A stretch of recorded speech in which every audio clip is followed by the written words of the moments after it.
Uh, Good morning, everyone. 9:30, and we're missing what, 17, 18 people. Um, Last time, we didn't get a chance to solve the last problem for chapter 9. So I'm going to go over that. Then we go back to chapter 10. Uh, you guys have any question regarding the homework or chapter 9 or anything? Since you're going to have a test next one, 2 days. Okay. Now, this is an actual breaking cycle. When we do the TS diagram, we make sure that we show the actual values at point 2 and actual values at point 4. We call it 2A and 4A. Your textbook show this is 2S, this is 2. This is 4S, this one is 4. If you don't have that A, that will cause a confusion because when we were solving a problem without any efficiency, we call it point 2 and point 4. So it's very easy to confuse and use a different values. I really recommend or highly recommend to have a 2S and 2A so you won't get confused, you won't make a mistake, and you won't take the wrong values when you're doing your calculation. Now, when you look at the problem, the most important part is the CP and CV are constant. That means we don't have to go through the book. The RFP is given to be 7. Temperature at point 1 is 273 or 0 degrees Celsius. Temperature at point 3 is given to be 1500 degree Kelvin. We have efficiency of the compressor, which is 80%, for the turbine is 90%. They give us a net work out of the system to be 115 megawatts.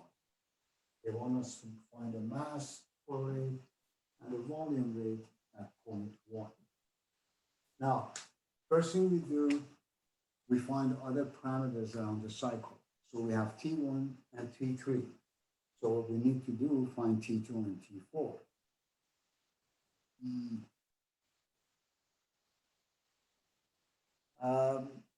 Mr. Ekevis, Chris, Yes, Professor? could you do me a favor, stay after the class? I need to talk to you. Yeah, sounds great. Good, thank you. Okay, so since CP and CV are constant, we can use the ideal gas equations for isentropic processes to find the values of T2 and T4. So T2S over T1 is equal to P2 over P1 to the power of K minus 1 over K. So K value is 1.4. This is given to be 7. T1 is given to be 273. So we have everything so we can find the T2S. If you plug the number in, you find the value of T2S to be 520, 476 degree Kelvin.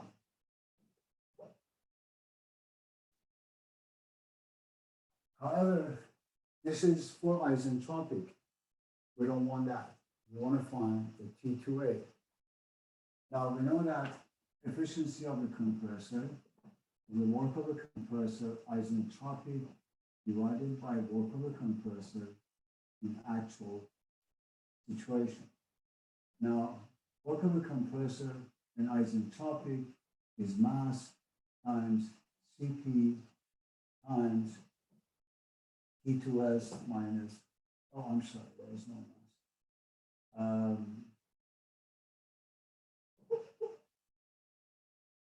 T1 divided by Cp times T2A minus T1. The Cp's canceling each other out. This side is given to be 0.880. T2S we just found 476 minus 273 that's T2A minus T73. From there, we can find the value of T2A to be 526.8 degree Kelvin. This is what we want to use. At state 3, we already have the information, so we're going to go to state 4, and we're going to write isentropic equation, ideal gas equation for isentropic. That would be T4S over T3. That would be P4 over P3 to the power of K minus 1 over K. P4 over P3 is a reverse of R of P. So this would be 1 over R of P to the power of K minus 1 over K. From this relationship, once we plug the number in, we find the value of T4S. And that value is 860.3 degree Kelvin. Again, we don't need that. So we're going to use efficiency of a turbine is equal to work of a turbine actual divided by work of a turbine isentropic. In this case, I'm not going to write the CP, so that would be T3 minus T4A divided by T3 minus T4S. We have the T4S, T3 is given. This side is 0.90, which is 90% efficiency. Once you plug the number in, you find out the value of the T4A becomes 924.3 degrees Kelvin. So now we have all 4 temperatures around the cycle. 1 and 3 was given, 2A and 4A we just calculated. So now net work was given to me 150. What is the small net work? That would be work of the turbine minus work of the compressor. So I can say this is equal to work of a turbine is CP times T3 minus T4A and minus CP times work of a compressor, which is T2A minus T1. That will give you the net. Of course, you can find the work of a turbine separately, work of a compressor separately, deduct it, you get a small network. I'm just trying to combine everything together. Now, we know that. And also we know that the mass flow rate is equal to big W dot net divided by small W. Now, big W dot net is given to be 150 megawatts. This is when you have to pay attention. 150 times 1,000, that gives you 150,000 kilowatt, and kilowatt is a kilojoule per second. This is what you want to convert. Don't put just 150.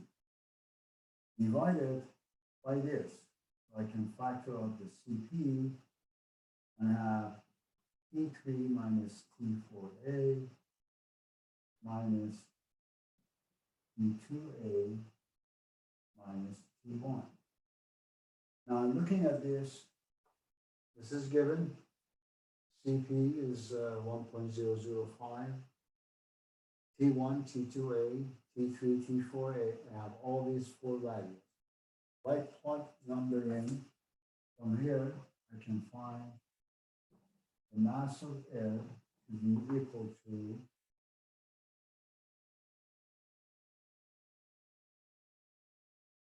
463.7 kilogram per second.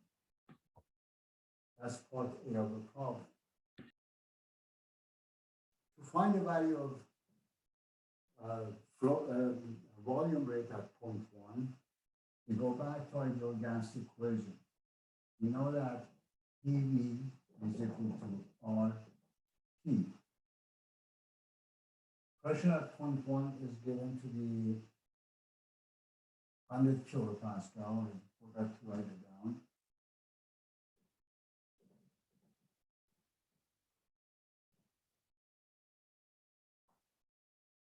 Temperature at 0.1, we know that R is a universal gas constant, 0.287. And from here, we can find the value of V1 once we plug the number in. So the value of V1 would be 0.7835 meter cubic per kilogram. Now, the volume rate at 0.1 would be the mass flow rate times the small V1. We just calculated V1. We have the mass flow rate that we calculated. If I plug the number in, the value of V1 becomes 362.2. That is meter cubic per second. That's part B of the problem. So as you can see, it will take almost 5-6 minutes, maybe 10 minutes the max, to solve a problem, just because the CP and CV are constant, and we don't have to go back and forth through the table and trying to basically interpolate and all of it. So that's if the CP and CV are constant. Any question?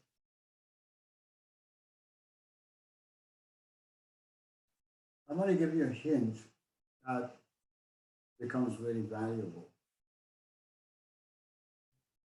When you're reading a problem, for instance, problem like this, you read it very carefully, and the problem doesn't tell you whether CP and CV are constant or not. Nothing at all. There is no mention of it. As an engineer, you need to make a choice. As an engineer, you need to find the easy way to solve a problem, not the hard way. In that case, if the problem doesn't mention anything about CP and CV are constant or not, guess what? You can make an assumption that CP and CV are constant. Just right, assuming CP and CV are constant, solve a problem like this. Why you want to go through the headache of going through the table? However, if the problem specifically tell you that CP and CV are not constant, you cannot make that assumption. So be very careful. Please pay attention. There's a huge difference between a problem telling you that CP and CV are constant or not, or doesn't mention anything at all. That's the only time you have a choice to make. You can solve a problem through the, air table, finding all the H values. That would be a nightmare, take much more time. Or you can write, I'm assuming CP and CV are constant. Please be very careful. Do not make that assumption if the problem specifically tell you that CP and CV are not constant. Don't forget that. Now, Professor, Yeah. I had a question about CP and CV. So outside of like just doing problems, like in real life, when do we know when we can use like CP and CV? the CP and CV is a part of the whole game. But the problem is, in real life, we know that they're never going to be constant. And the values that you find from your book for the CP and CV and R values, these are the average CP and CV values. So if in real life, we never go this route. There are exceptions in real life that we notice now, and that is when we want to give the client very quick response. Very quickly saying, okay, if you want to make 150 megawatts of power, you need that much air and you need the volume at this point to be that much in order to make it work. The volume is not important, but the mass is very important. That would be my quick response if the client said, this is what I want to generate 150 megawatts of power through this gas turbine. And I will say, well, if you want to do that, we need to have facilities or the area that we can draw that much air every second in order to make it work. So, Right, so it creates a quick estimate, but there's error like built into it that we need to accommodate for if we need some details. yeah, this is just a quick response. That's why we use this. But if I'm sitting designing 150, I'm not going to go that route. I'm going to start working through the table based on the available information I have.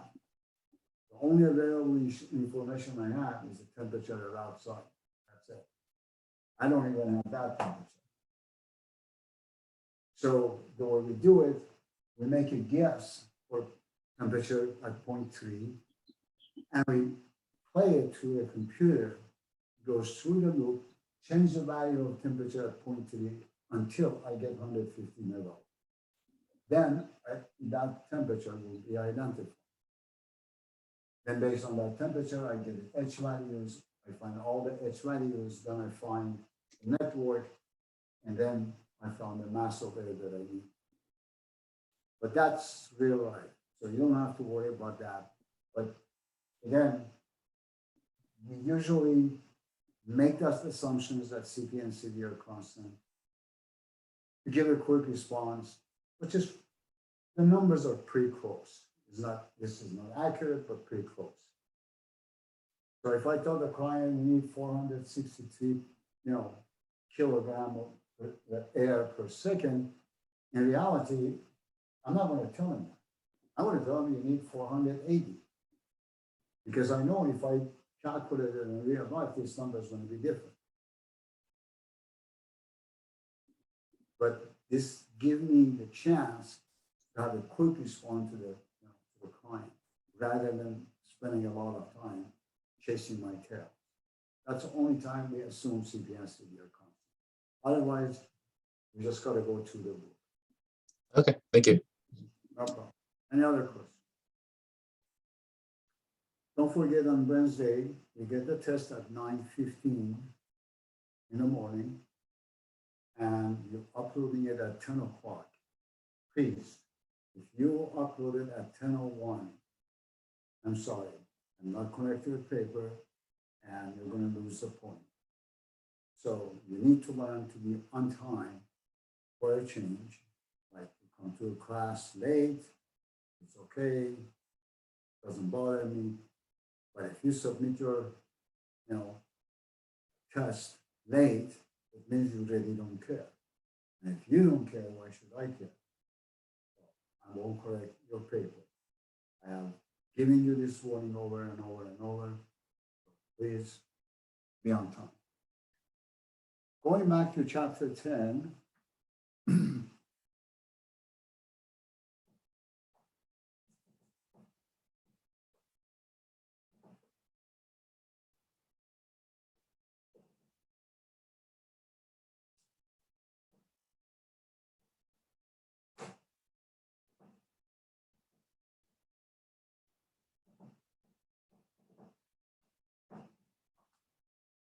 if you remember, I just want to refresh your memory.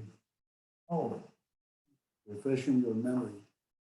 The example that I saw on the board, I made a mistake. P1 is actually 75 kilopascal, not 25. I made that error. So all the numbers are correct, except P1 that I put here 25 is actually 75. So just correct your notes for that example that I saw on the board. going back to this problem, there we have 0.1 going to 2. That's 0.3 and 0.4 has to be in the mixture area. Now, just using the same example, this was a 75 kilopascal, this was a 3 megapascal, and the temperature here was 350 degrees Celsius. Now, I told you something that is not true, that is not real, but helping you to visualize what is the thermal efficiency. Now, one way you can visualize it, if you look at the area on the 1, 2, 3, 4 points or states, that kind of will give you the efficiency of the cycle. Now, the larger the area becomes, the larger efficiency we have.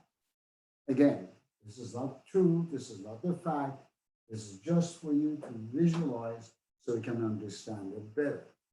Because now, I'm going to say to improve thermal efficiency of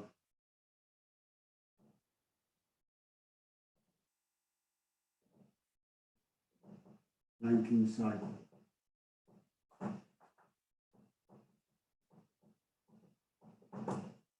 And we want to find out how can we increase the efficiency of this cycle. If you remember, we found out that this efficiency is about 26%, which was very low, and we want to improve it. Now, one way of improving it by increasing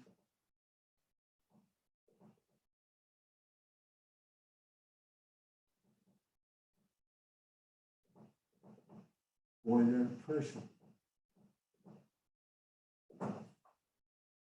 What is the boiler pressure? Between 0.2 and 3.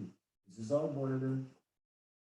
Instead of 3 megapascal, if I have 10 megapascal or 15 megapascal, what happened?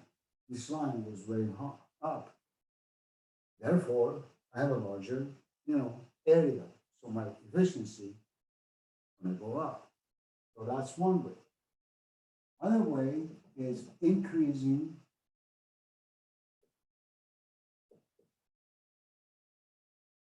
boiler temperature. Now, the temperature of the boiler was 350 degrees Celsius. What about if I can raise the temperature to 600 degrees? Again, that 0.3 goes much higher because the temperature is higher. So therefore, giving a larger area and larger thermal efficiency. Number 3, if I decrease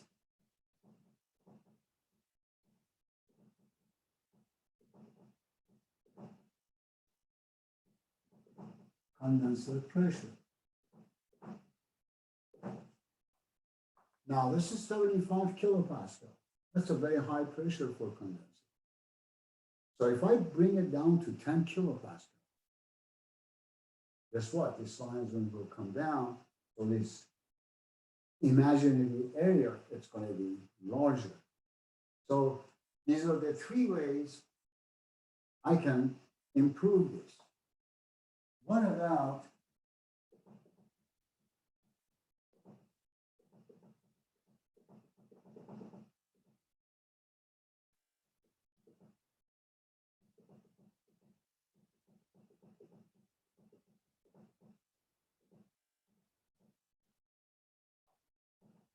this one?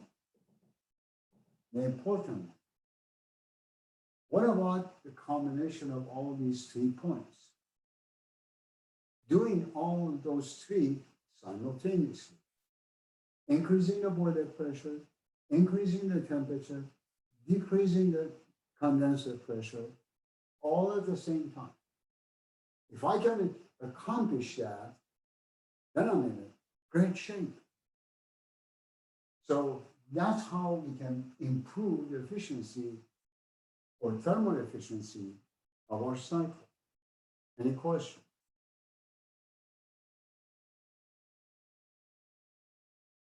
Now, the way we do that, there are so many ways of doing it.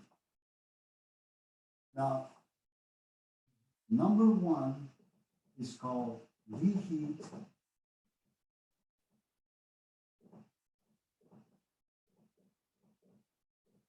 Rankine cycle, which we're going to talk about. Number two is regenerative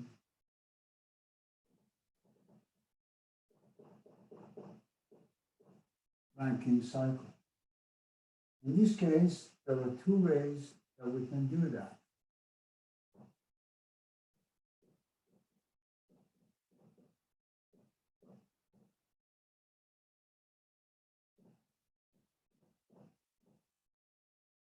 One, using the open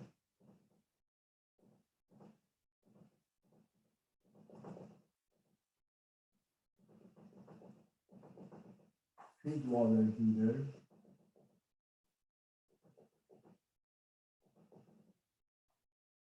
Two, using a closed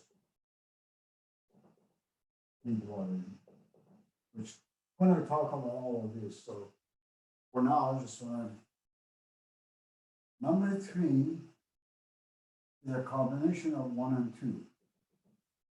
Reheat and regenerative Rankine cycle.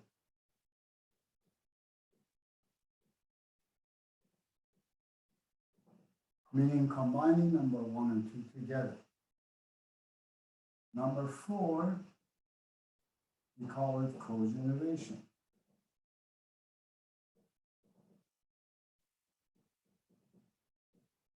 Cogeneration is one of the most important things in our industry. We use a cogeneration for smaller power plant, like 10, 15, 20 megawatt. Almost every airport has cogeneration. Every university campus has cogeneration. Every refinery has cogeneration. Every chemical, facilities have cogeneration. Largest industrial facilities have cogeneration. Half of the high schools in California have cogeneration. At least I designed probably 10, 15, 20 of those high schools with cogeneration facilities. So we'll talk about that. And finally, it's called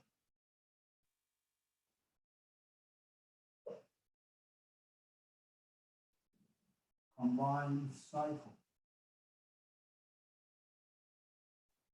Combined cycle, if you remember in chapter 9, we said that gas turbine by itself is not an efficient way of generating power. So what we do, we combine chapter 9 and chapter 10, meaning we combine the gas turbine and the steam turbine together. All of a sudden, we're going to have a super efficient combined cycle.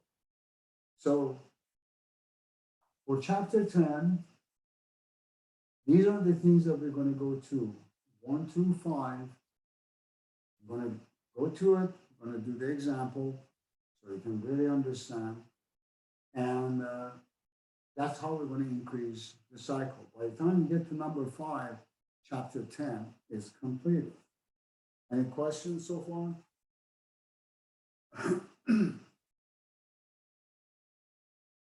I want to start with the reheat cycle.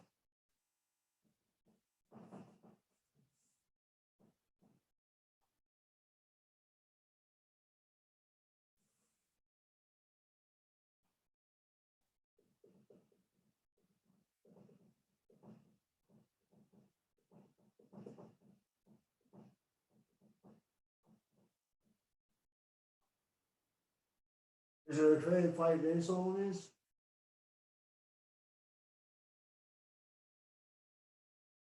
Yes. Okay.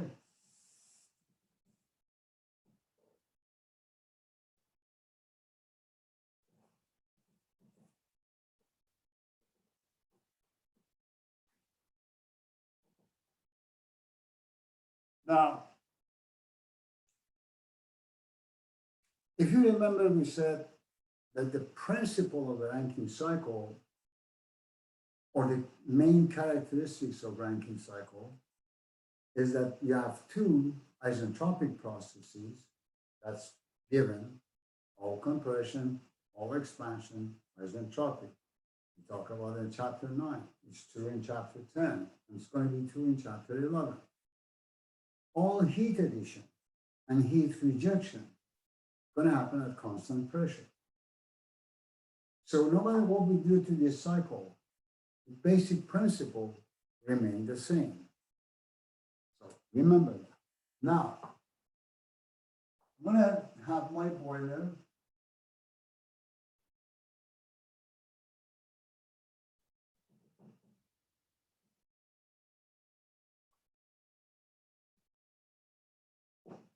That's my pump. And this is point 1, my resource. So this is my source of water coming and pump it to the boiler. I come out of the boiler. I go to a turbine. I call that turbine number 1. Now, before we would extract from the turbine, we will come down to the condenser and connect to point 1. But now, this extraction, I'm going to take some of this, whatever is coming out. This is 0.3, and this would be 0.4. I'm going to take it back to the boiler. Now, this is a coil that I have created inside the boiler. This, what is happening in this line coming here, going through this coil, reheating this 0.4 to 0.5. Again, the mass of 0.4 will be same as mass of 0.5, the same mass as 0.3, because this mass is not going to get mixed with what is happening in the boiler. This is just, I'm using the heat inside the boiler, putting this coil, taking this mill that I was supposed to drop it in a condenser, taking it back, heating it up to the same temperature as 0.3. Why? Because I want to run a second turbine.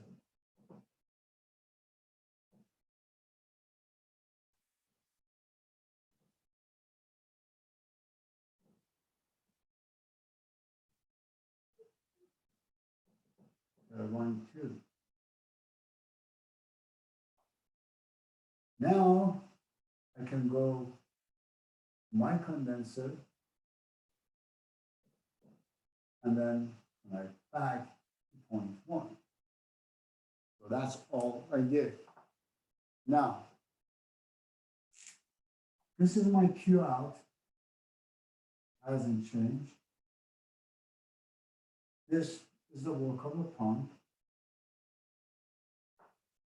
Now, here you need to pay attention. This is Q of the boiler. This one here is the Q of the reheat.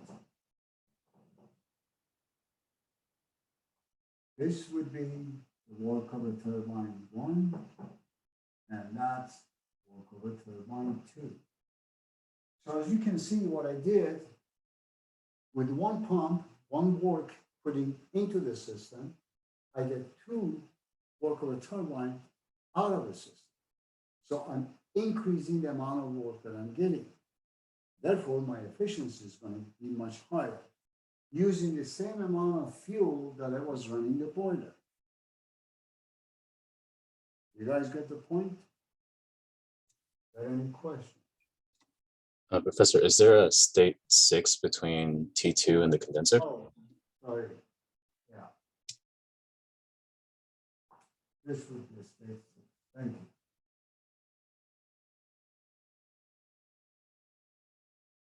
So this would be the equipment diagram.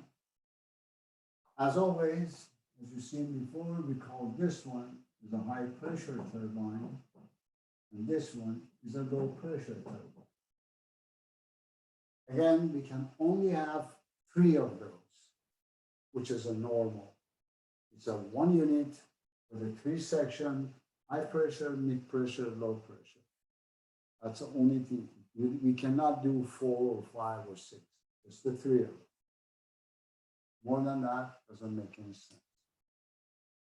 Now, based on this, we can easily draw the TS diagram associated with that.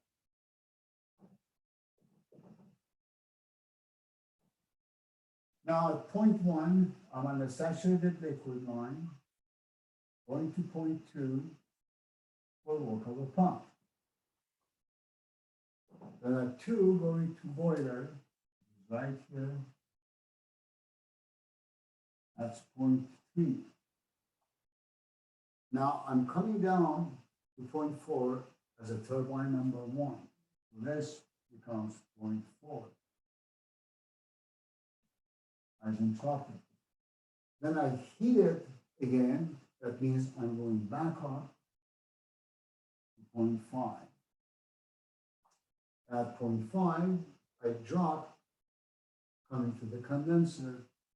That means I'm coming down to point 6, and this is my new TS diagram. As you can see, this area, that imaginary area, got much larger, so I should have much better thermal efficiency. Now,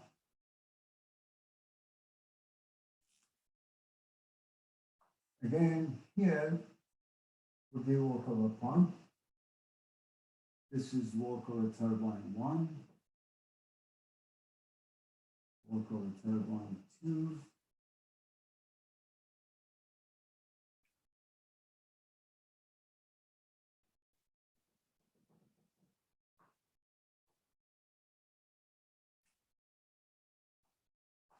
this will give me the Q out. Now here is the Q of the boiler between 2 and 3. Point 2 and 3 is the Q of the boiler. 4 and 5 is the Q of the reheat. That here is Q of the reheat. Pressure-wise, this is the pressure of a condenser. P1 and P6 are the same, and we call it condenser pressure. The boiler pressure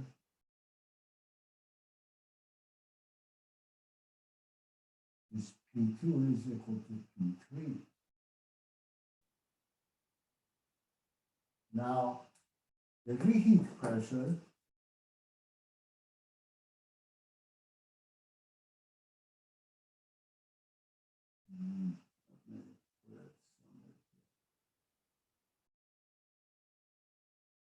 pressure of reheat, which is P4 is equal to P5.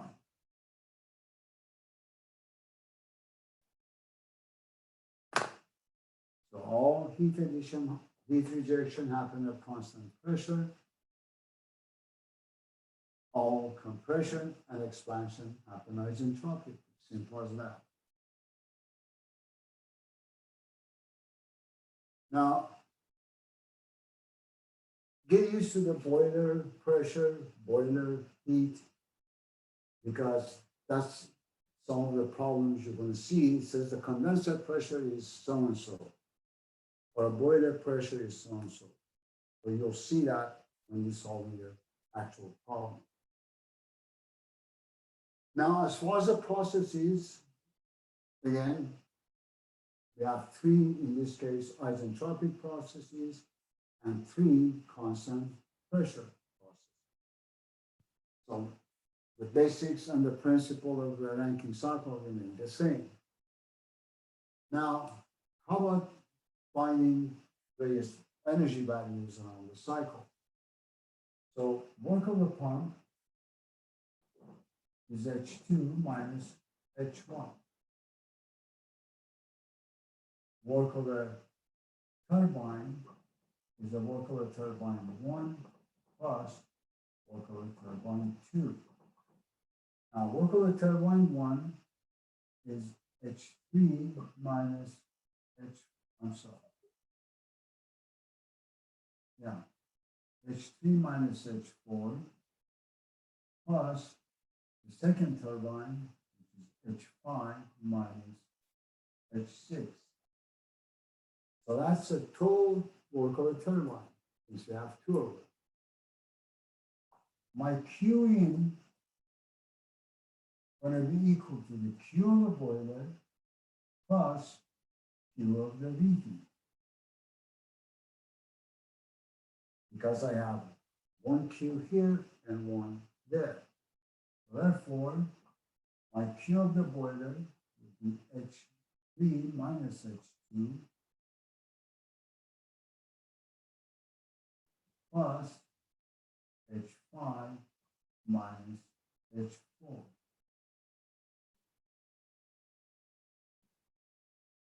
That's my Q.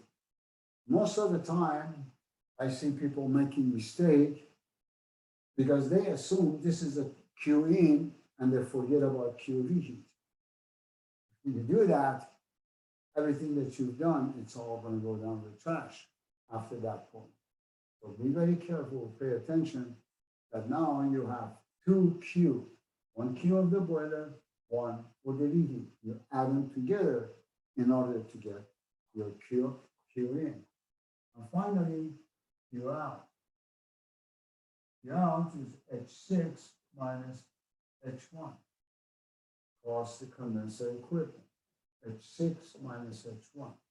These are various values you find around the cycle. At the end of the day, the difference between these Q in and Q out will give you net work.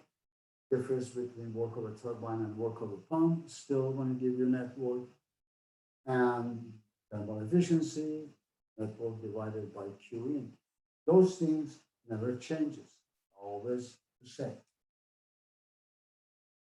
Any questions? Now, a couple of things that I want to share with you,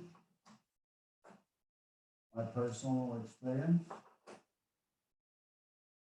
In the real life, we never ever want to take that 0.4 into the mixture area.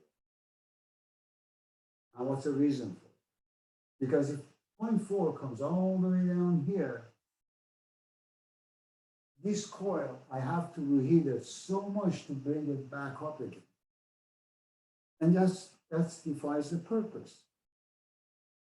I don't want to just work so hard to reheat it. I want to just have a simple, small coil to reheat, because I already lost between 3 and 4. I lose temperature and pressure. There is nothing I can do about pressure, but what I can do, I can reheat it, bring it back up, at least have the same temperature. So that's the best way. Now, when I give you the homework problem, you see they play with this for you to see if the 0.4 is on a saturated vapor line or 0.4 is in a mixture, how that's going to happen. But that's just for the exercise, for you to see.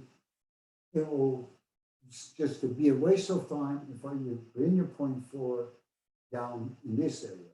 So we always keep the 0.4 on a superheater. Temperature-wise for 0.3 and 5, we always in the industry keep those two temperatures the same.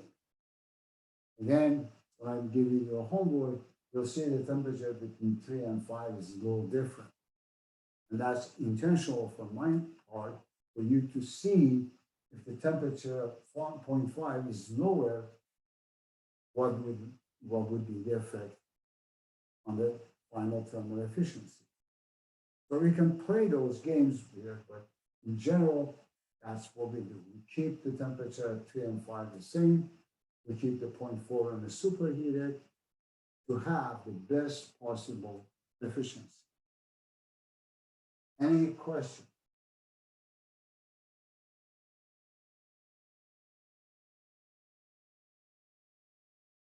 No question.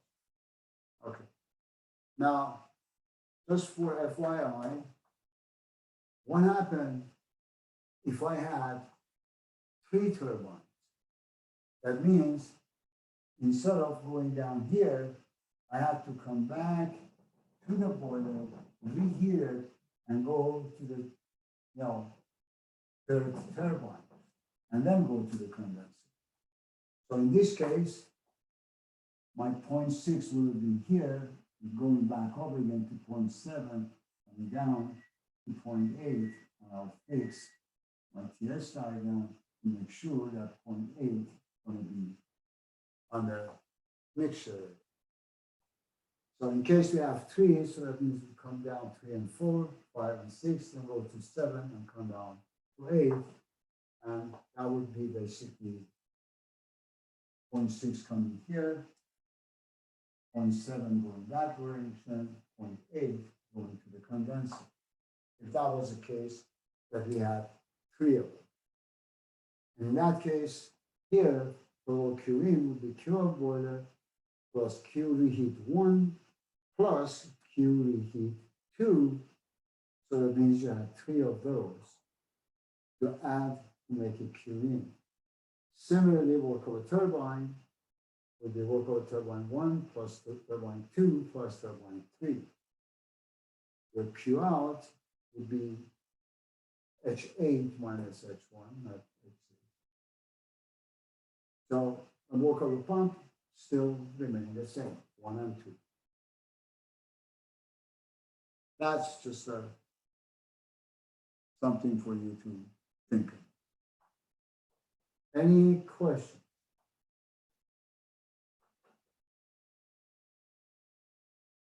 Now, let's see, how do we solve this kind of a problem?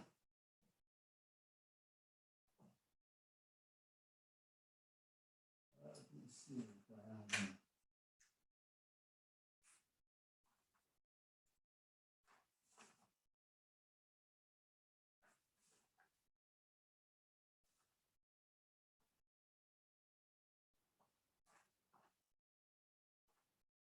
I wish I would erase that. Okay. I want to redraw it again.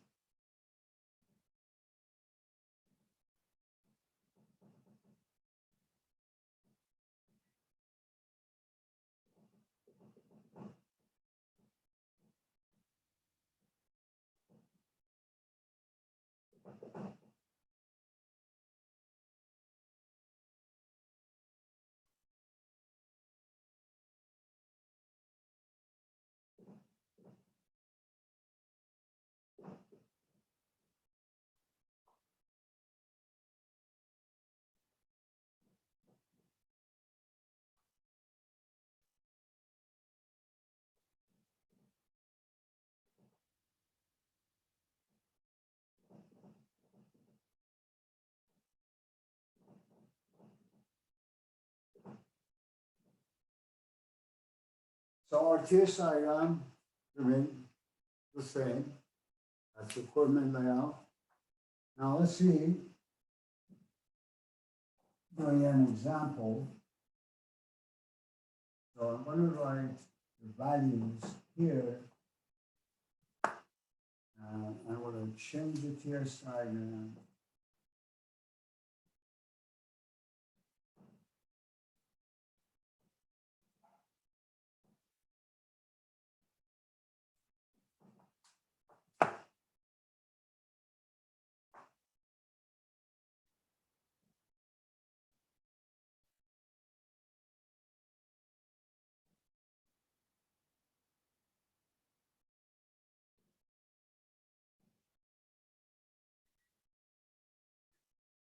Now, in this example, I intentionally brought 0.4 all the way down to the mixture area.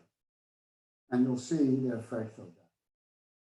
Now, in this case, we have the condenser pressure is 10 kilopascal. So I reduce it from 75 to 10. And, oh, I'm sorry. This is English. 10 psi, less than atmospheric pressure. This one is the boiler pressure is 600 psi.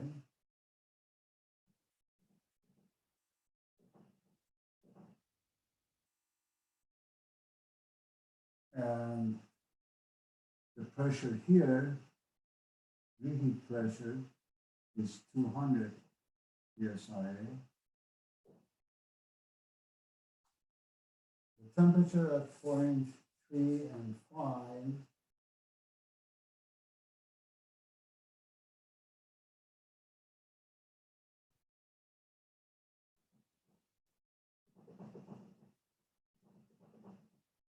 600 degrees Fahrenheit. So that's the information we have. Now we want to go through this and solve the problem. See what kind of efficiency we're going to get. Now keep in mind, now we have 2 points on the mixture area. So we have, once we have 1.4 and the other 1.6 on the mixture area. So I'm going to erase the diagram so I can solve the problem.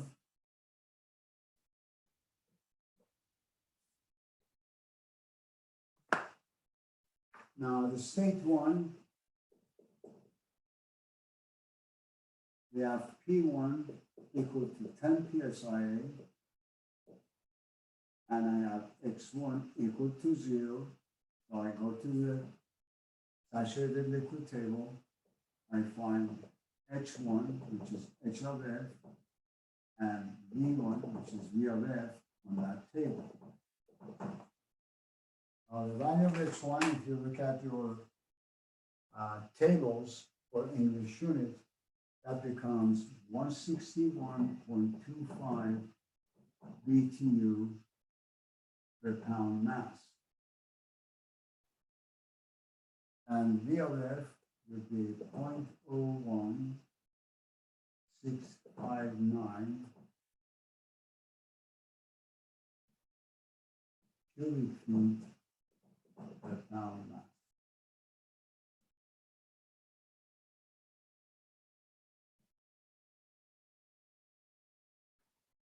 Now for state 2, we have a work of the pump, which is H2 minus H1, which is same as V1 times P2 minus P1. P1 is 10 psi, P2 is 600 psi, so we have these values.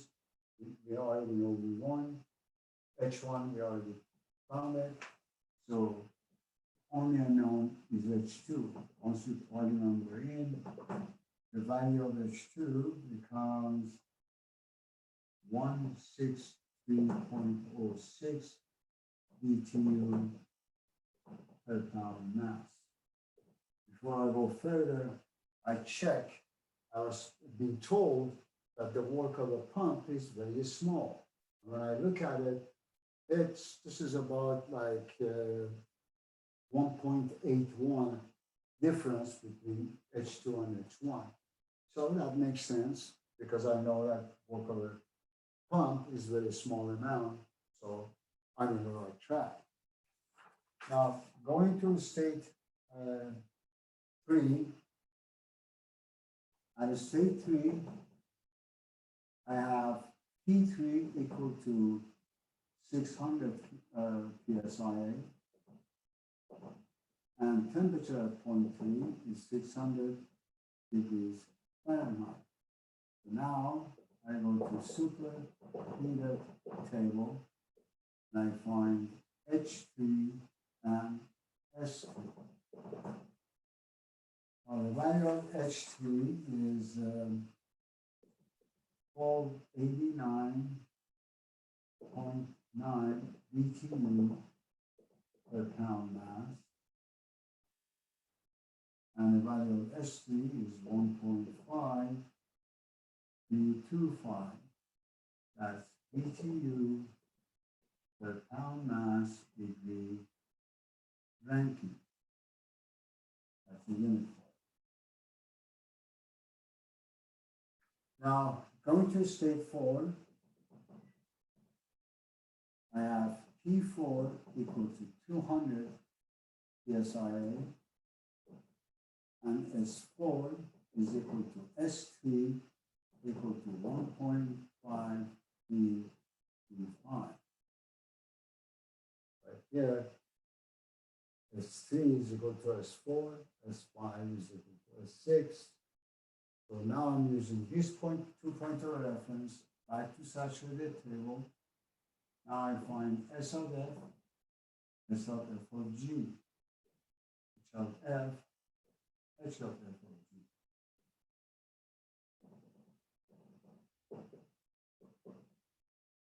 Now the value of S of F is 0.28362. And S of F of G is 1.50391. Now H of F and H of F of G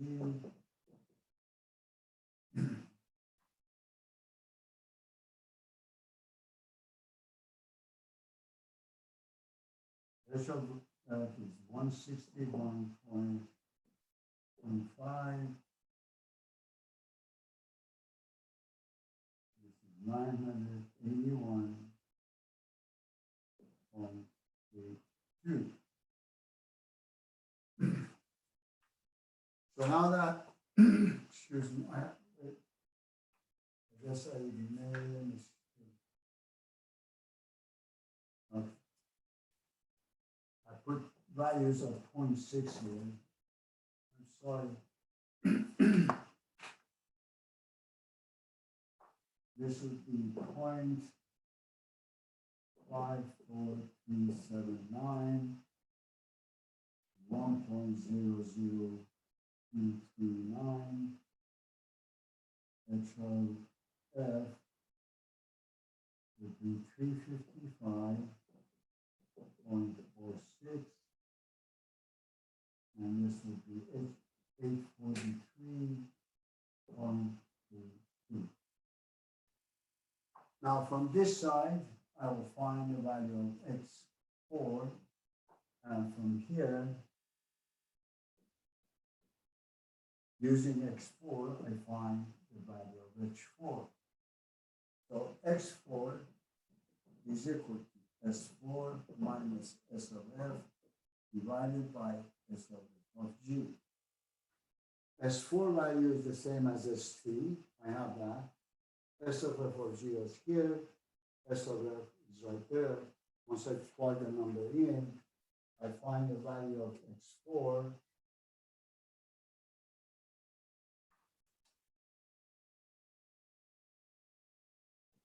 To be 0.9865.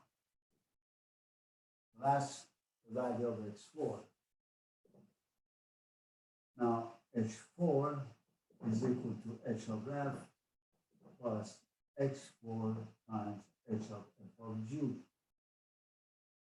I have all these values. I plug it in. I find the value of H4 to be 1187.5 BTU per pound mass.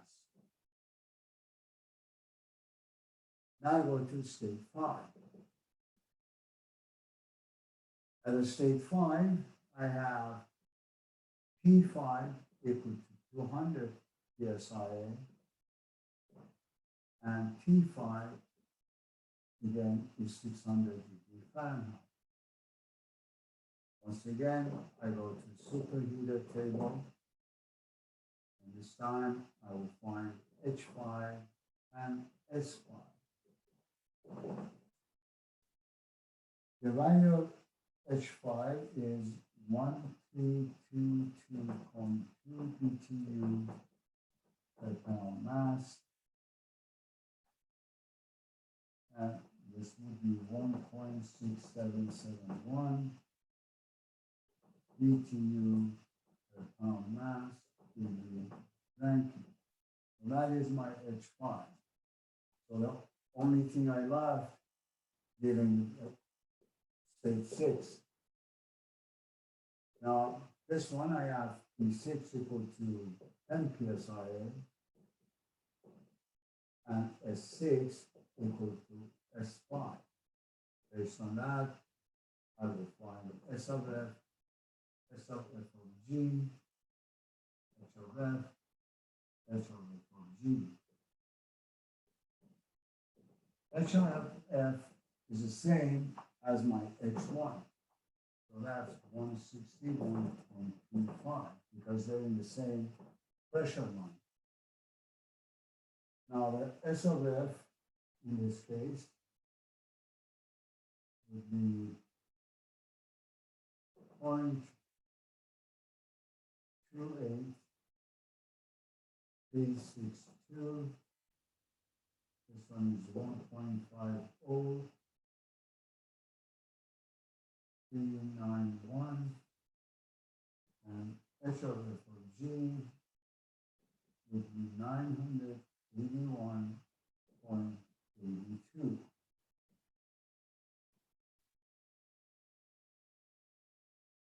Now, if you don't mind, I'm going to erase the TS diagram.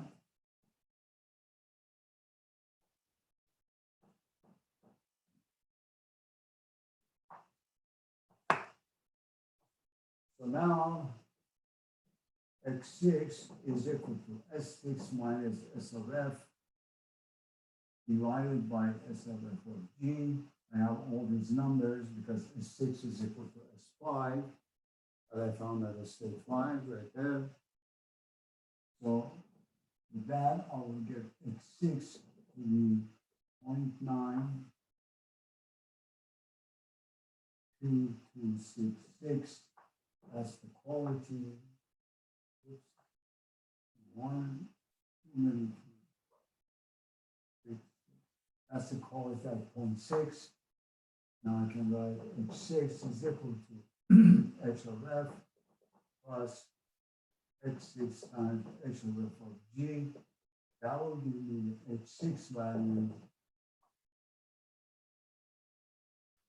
of 1071 BTU per pound mass. So I went around the cycle. I found all the H values. So the rest of it should be easy. My Q in would be Q of the boiler plus Q of the reheat. Q of the boiler is H3 minus H2 plus H5 minus H4. That's the Q of the reheat. Now, adding everything together, I will get the Q in value of 1261.7 BTU per pound mass. That's my Q in.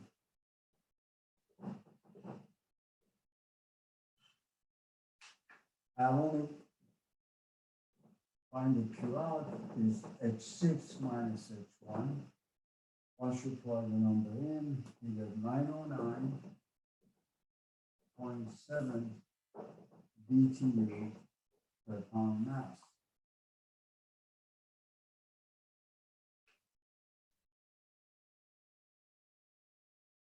Now, if I want a thermal efficiency, then my thermal efficiency would be 1 minus Q out over Q in. This time I will get 28.9% efficiency. Now, if at 0.4 that we brought it to the mixture, is 0.4 here. If this was as a superheated, this would have been like 32%. So even though I did my best to increase the efficiency of the cycle, but when I look at it, I just increase it by 2 points. Why? Because I brought 0.4 all the way to the mixture, and I had to really work hard to bring it back up again. It's just you're going downhill, and then you realize you have to go back up because you made a mistake. This is exactly what we did. So I picked this example just for you to see. First of all, we got a little bit higher, almost a 3-point more efficiency. But on the other hand, because we brought 0.4 to the mixture area, that really didn't help us that much. I wasn't looking for 1 or 2 points. I was looking for more or higher than more efficiency. That's why we keep 0.4 at the superheated region all the time. Any questions?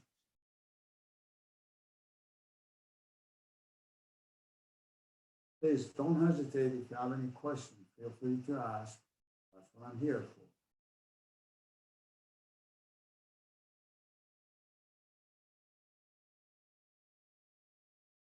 Okay? Oh boy. We're going to do some more of this problem, of course. I have, I guess, 2 of them as a homework assignment, so you're going to really get the hang of it. And you'll see all the differences between them. And this is basically, in a nutshell, that will be due as far as the reheat concerned.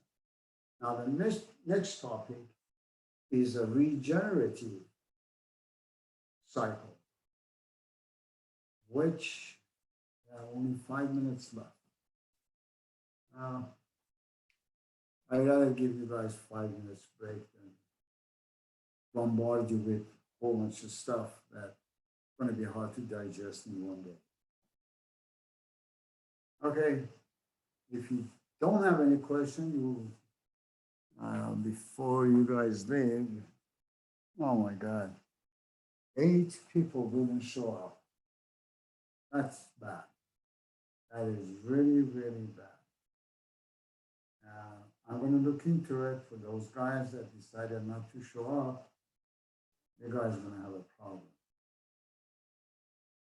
Any question on the projects, by the way? Any issues, any problems you have with the project? So everybody's working hard. There is no problems. Everything's fine and dandy. Okay, that's good. All right, you guys can go. And for those of you who have questions, stick around. And especially Mr. Chris Akevich, I want to talk to you. Other than that, have a good day. I won't see you on Wednesday, but you're going to hear from me on Wednesday via email. Take care of yourself. Thank you. No problem. My pleasure. Thank you, Professor. Anything. Thank you, Professor. Have a good day, Professor. Thank you. You too. Thank you. Professor, I had a question about state 2 in this problem. So the work of the pump is H2 minus H1. Right.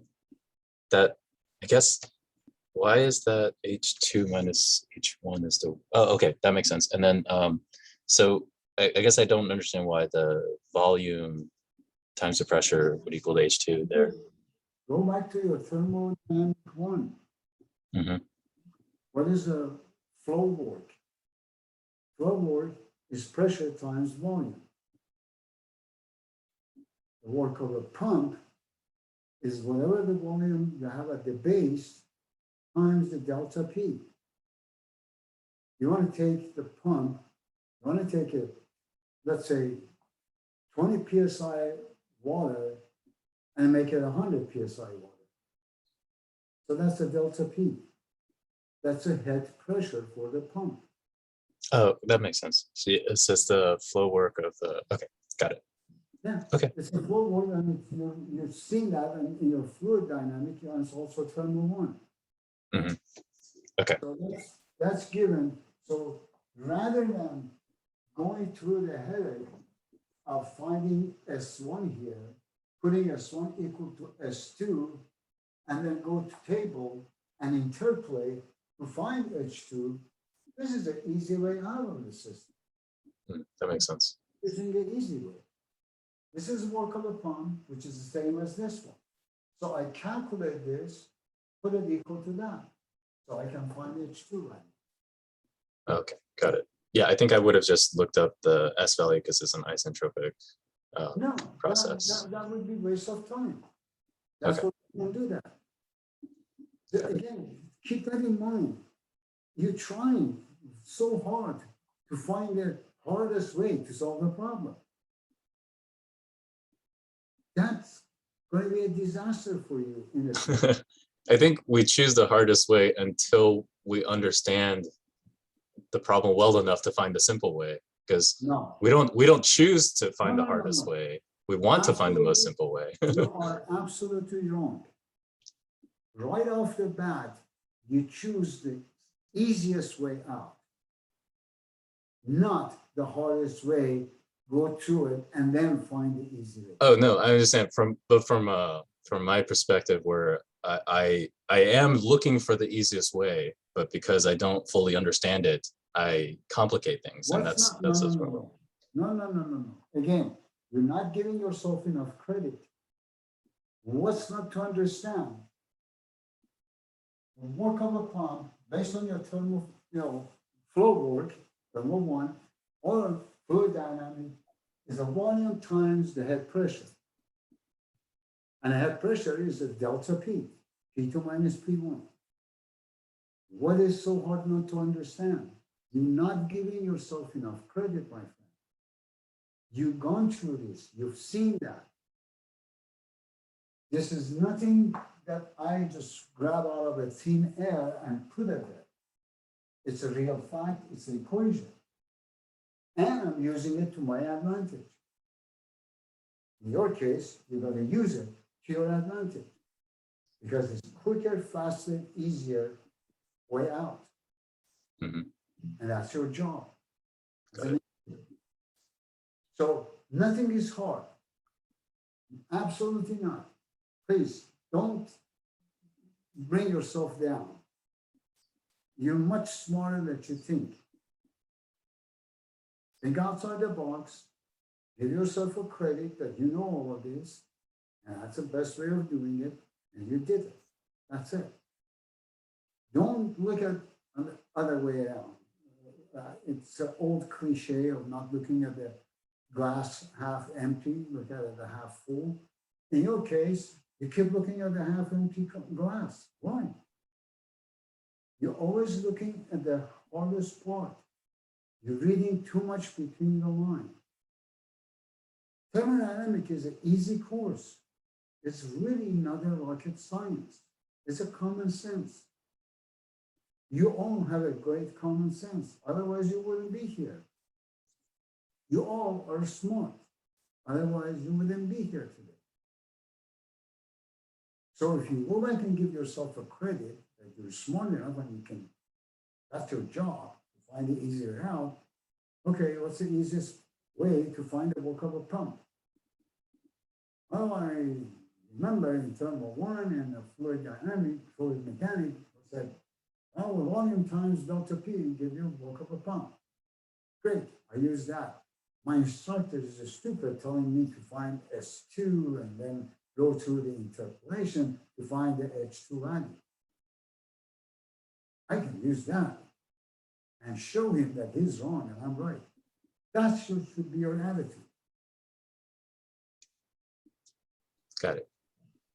Okay. Okay, cool. Thank you. No problem. Mr. Jimenez, do you have any questions?